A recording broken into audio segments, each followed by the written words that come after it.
Welcome once again to our City Changers program, where we have people in the studio sharing their stories of city transformation on a profound way. And today we've got the privilege to have Captain Ilze Jones from the police force with us. And it's great to have you here, Captain Jones. Thank you very much. We've been friends for a few years, but it's great to have you in the studio as well. The first time we have someone from the police here. But behind every uniform there's a real person with a family. So maybe just tell us what your life is like. Thank you very much, Top. The honor is all mine.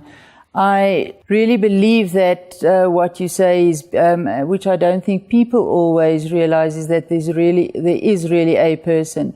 I've been in the service for 28 years, working under different situations, operational. It made me realize the impact and the value of service to the communities and the need for good service, that people are just living human beings with troubles, irrespective of where they come from or where they're going.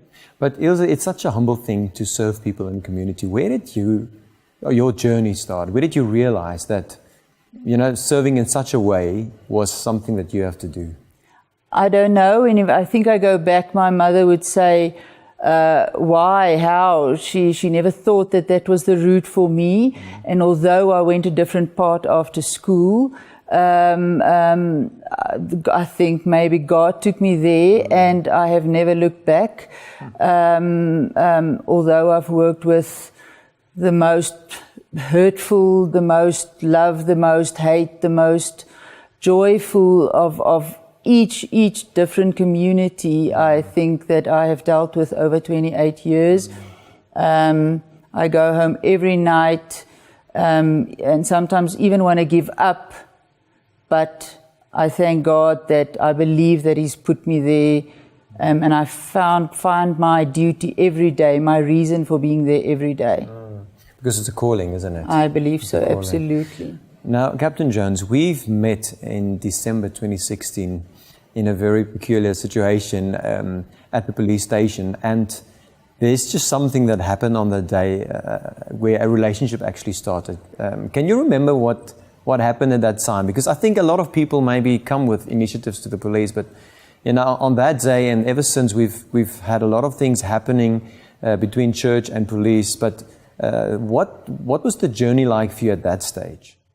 I was privileged after 19 years in my previous rank to be promoted to Garsfontein on September 2016.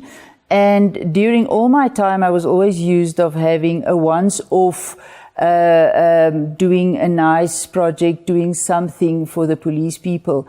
But I always knew that there was a shortcoming.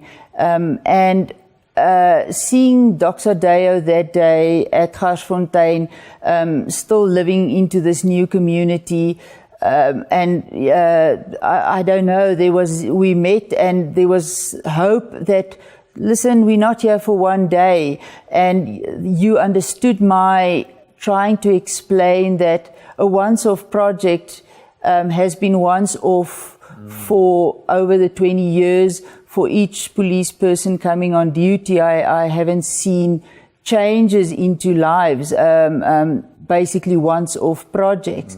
And I knew that, or I realized over my years that people are humans, police people are humans. In a 12-hour shift they get to do with picking up a baby next to the road, reporting a missing person, chasing after robbers, chasing after that. And that could be in a 12-hour shift, dealing with people that hates everyday life, dealing with people that's cross with God, questioning why God did certain things, being victims, and instead they are most of the times victims themselves in their own communities of whatever different issues or roles came over their path. And I think people don't realize that. No, I don't think so. So many things a policeman or woman has to deal with every day.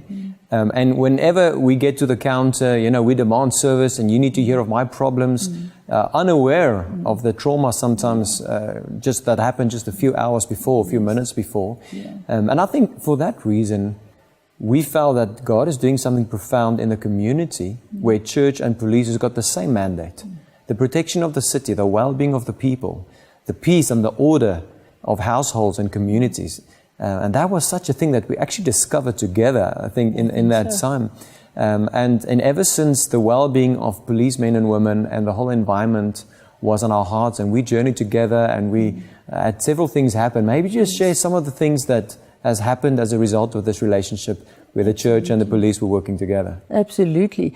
Sometimes the buildings which we operate from, which we are operational from, is not in up to standard conditions, and Doxa came with different type of projects which I really thought, yes, promises of renovating, come paint, the lights are insufficient in the passages, and there were so much different things than just bringing maybe cupcakes tomorrow, or just spreading the word, or just opening by prayer, which sounded unreal at first.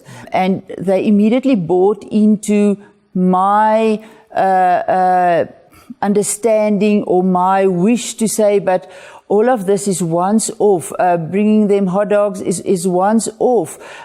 Being part of them, understanding where they come from, understanding that there's few members on the station with children with disability that needs to come and work day in, day out, that has lot of different issues, financial issues, that issues, and being there, not always giving money, not always just giving them something to eat tomorrow, but lifting them spiritually, lifting them, giving them hope, to make them believe that they make a difference, and that they, irrespective of their own problems, that it can only go forward, and it can only get better. And so it was, instead of just coming in at time, it's journeying with, being there, building relationship with. Yes. Because I think that's what we see happen. The moment when someone is valued, when I know what you're going through, or even just appreciate the things that you're doing, understand that it's not easy, and I think the consistent being there in the various ways you've mentioned, looking at the well-being of the building and the people, and I know that they've sent messages and blessing on birthdays for people, and really been praying for. And I think that's what made the difference at the police station. Maybe just reflect, what influence did the constant involvement of the church had on the police station at Garsfontein? Obviously, the renovations and stuff only contributes a small percentage.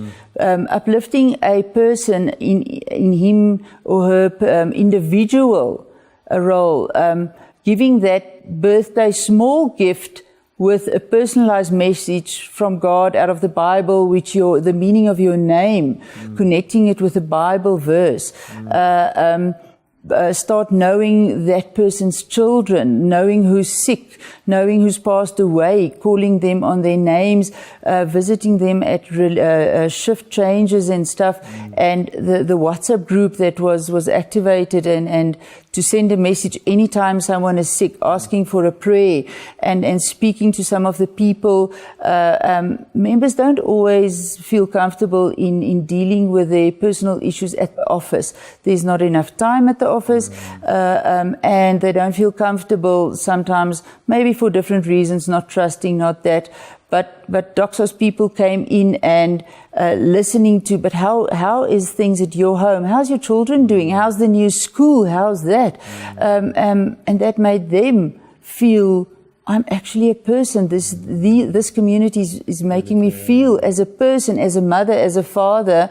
Yeah. And I think for so long, the community actually demanded service from people who were never really supported by the community, the same community that wanted that.